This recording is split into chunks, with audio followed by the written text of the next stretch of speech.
June 4th, 1974. Incidentally, it was my first game ever in Cleveland, Ohio. And it also happened to be 10-cent beer night. That was a promotion they decided to run back then.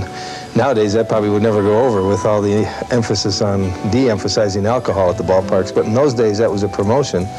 And the people were invited to come, and for 10 cents a cup, they could drink all the beer they wanted all night. Well, by the ninth inning, they were pretty well looped, and a situation developed between some of the people out in the right field corner and the Texas right fielder Jeff Burroughs.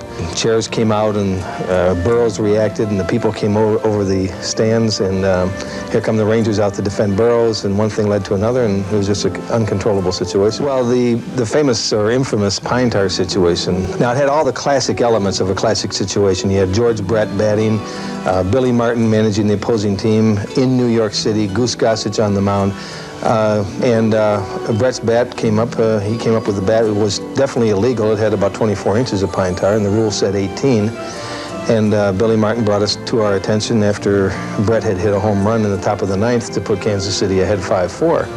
And we felt we had no alternative but to enforce the rule the way it was written, and that is to confiscate the bat and call the hitter out, that thereby nullifying the home run, which meant that at the time, at least, New York won the game 4-3. Well, when the game was replayed about a month later after the protest decision had been upheld by American League President Lee MacPhail, there was appeals made by the Yankees claiming that Brett missed first base and missed second base and missed third base and all that, and the appeal was to be made by the first base umpire. Now, a different crew happened to have the makeup game.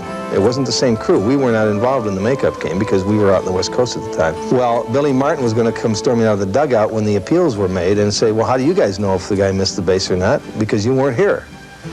And that's when the league office had already anticipated that Martin was going to do this, and so had gotten the four of us to sign affidavits to the effect that we did, in fact, see the two runners, including Brett, touch all the bases as they circled them that day.